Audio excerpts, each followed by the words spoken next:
আচ্ছা, আপনি কি সেই পাবলিক যে কিছু টাকা জমাতে পারলেই সোজা ব্যাংকে দৌড় দেন আর ভাবেন, যাক বাবা, টাকাটা সেফ এবং ইন্টারেস্টও পাবো? যদি এমনটা ভাবেন, তবে আপনার জন্য এটা দুঃসংবাদ আছে বস। ব্যাংকে টাকা রাখা আর বালিশের নিচে টাকা রাখা এখন প্রায় একই কথা। কারণ ব্যাংক আপনাকে বছরের সুদ দেয় মাত্র 6 থেকে 10%, আর বাজারে পেঁয়াজ মরিচ থেকে শুরু করে সব জিনিসের দাম বাড়ে 14 থেকে 16% হারে। মানে বছর শেষে আপনার টাকার ভ্যালু আসলে বাড়লো না, বরং উল্টো কমে গেল। সহজ কথায়, আপনি প্রতি বছর একটু একটু করে গরিব হচ্ছেন। তাই আজ আমি আপনাদের এমন 5টি জাদুর কাঠি বা সম্পদের কথা বলবো, যেগুলো আপনার পকেটকে সবসময় ভারী রাখবে। তো চলুন গরিব থাকার দিন শেষ করি। প্রথমে আসি সেই জিনিসে যেটা দেখলে আপনার আমার সবার চোখ চকচক করে, সেটা হলো সোনা। রাজা বাদশাদের আমল থেকে এটা চলে আসছে। টাকার মান কমতে পারে, সরকার নোট বাতিল করতে পারে, কিন্তু সোনার দাম ওটা রকেটের মতো শুধু ওপরেই ওঠে। তবে সাবধান, ইনভেস্টমেন্ট মানে কিন্তু গার্লফ্রেন্ড বা বউয়ের জন্য সোনার গয়না কেনা না। ওটাতে মেকিং চার্জই আপনার লাভ শেষ।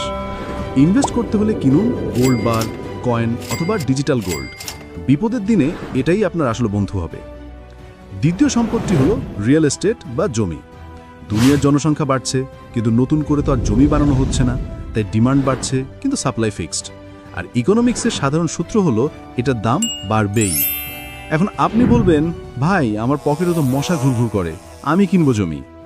আরে ভাই, টেনশন নিচ্ছেন কেন? এখনকার যুগে হাজার হাজার মানুষের সাথে মিলে মাত্র 5-10 হাজার টাকা দিয়েও বড় বড় বিল্ডিংয়ের মালিকানার শেয়ার কেনা যায়, যাকে বলে রিট বা REIT। মানে পুরো পিৎজা কিনতে না পারলে এক স্লাইস তো কিনতেই পারেন, তাই না? 3 নম্বর উপায়টি শুনলে অনেকে হার্ট অ্যাটাক করতে পারেন। সেটা হলো শেয়ার বাজার।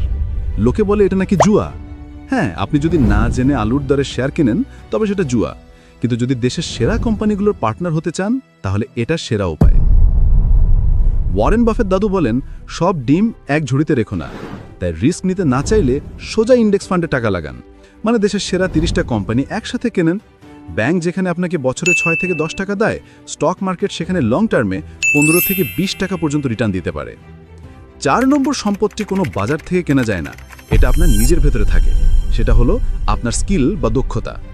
দুনিয়া ধ্বংস হয়ে যেতে পারে, শেয়ার বাজার ক্র্যাশ করতে পারে, কিন্তু আপনার সাঁতার জানা থাকলে আপনি ডুববেন না। ব্যাংকে টাকা জমানোর আগে নিজের মাথায় টাকা জমান। মানে নতুন কিছু শিখুন, ভিডিও এডিটিং শিখুন, কোডিং শিখুন বা মার্কেটিং শিখুন। মনে রাখবেন, দামি ফোন কিনলে পকেট খালি হয়, আর কাজ শিখলে পকেট ভরে। 5ম এবং আমার সবচেয়ে পছন্দের সম্পদ হলো ডিজিটাল কন্টেন্ট। এই যে আপনি আমার ভিডিও দেখছেন, আমি হয়তো এখন ঘুমাচ্ছি বা ঘুরছি, কিন্তু ইউটিউব আমাকে টাকা দিচ্ছে। এটাকে বলে প্যাসিভ ইনকাম। আজই একটা ইউটিউব চ্যানেল খুলুন বা একটা ব্লগ লিখুন, অথবা ছোট কোনো অনলাইন বিজনেস শুরু করুন। শুরুতে কষ্ট হবে, কিন্তু একবার দাঁড়িয়ে গেলে বস আপনাকে আর পায়কে, ঘুমের মধ্যেও টাকা আসবে। তো বন্ধুরা, সারা জীবন গাধার মতো খাটবেন নাকি টাকার পিঠে চড়ে বসবেন, সিদ্ধান্ত আপনার। ব্যাংকে শুধু বিপদের দিনের টাকাটা রাখুন, বাকিটা কাজে লাগান। ভিডিওটা দেখে যদি মনে হয় মাথার বুদ্ধি একটু বেড়েছে, তাহলে লাইক দিতে ভুলবেন না। আর কমেন্টে জানান এই 5টার মধ্যে কোন উপায়টি আপনার সবচেয়ে ভালো লেগেছে। সাবস্ক্রাইব করে আমাদের সাথেই থাকুন। দেখা হবে পরের ভিডিওতে। টাটা।